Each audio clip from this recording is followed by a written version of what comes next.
Imagine you are trying to negotiate with a clever marketing manager, someone who smiles, provokes, exaggerates, and never reveals their final move until the deal is already tilted in their favor. That, many say, is what negotiating with President Donald Trump feels like. Long before politics, Trump spoke like a dealmaker with a patriotic edge.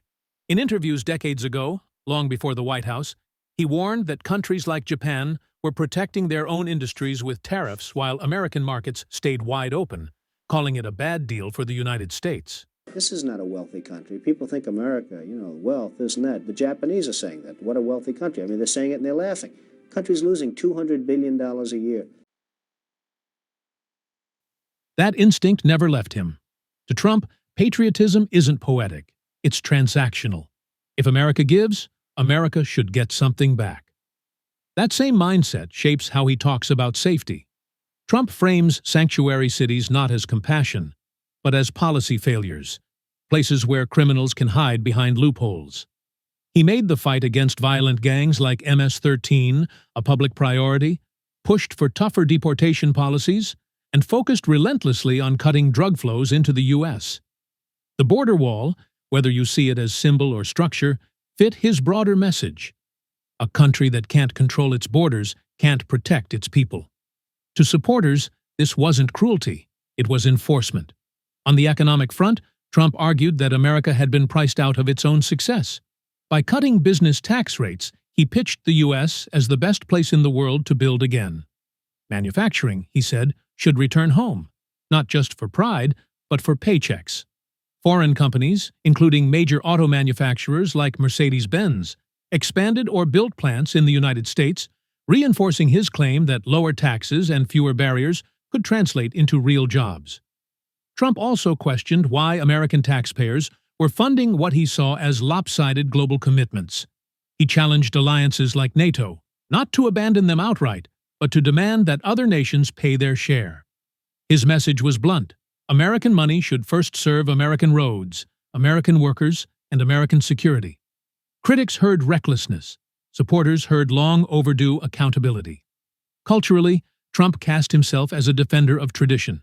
He spoke openly about preserving the American way of life, often tying it to Christianity, which he described as a foundational pillar of the nation's history and values. Whether one agrees or not, this framing resonated deeply with voters who felt their identity was being sidelined in a rapidly changing world. And then there's the final twist in the story. Trump doesn't need the money.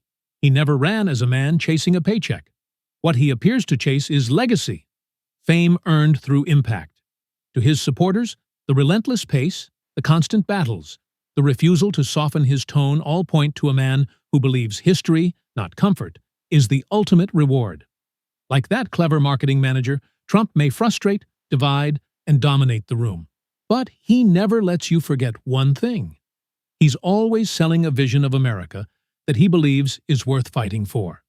Trump has made immigration enforcement one of the clearest pillars of his presidency, arguing that borders matter and laws must be enforced.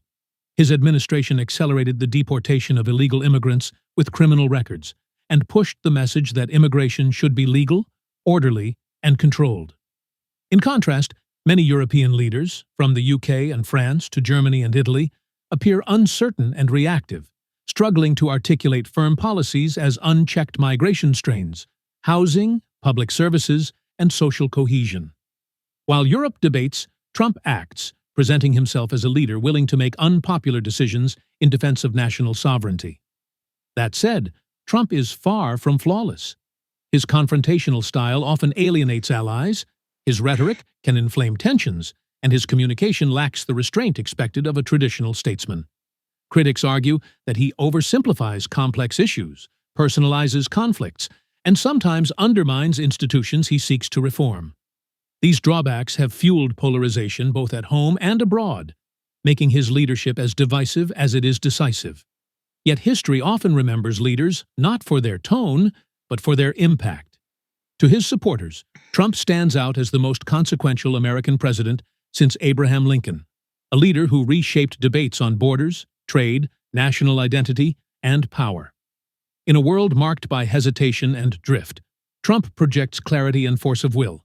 Whether admired or opposed, he dominates the global stage, And for many, that makes him the most influential leader in the world today. What do you think about Trump? Do you believe he is the strongest leader in the world today? Share your thoughts in the comments. I will read every single one. And if you found this video insightful, don't forget to like and subscribe. Your support motivates me to create more deep dive videos like this, and maybe next time we'll cover your favorite leader. Thank you for listening. Check out for my other videos in the channel. You might like them.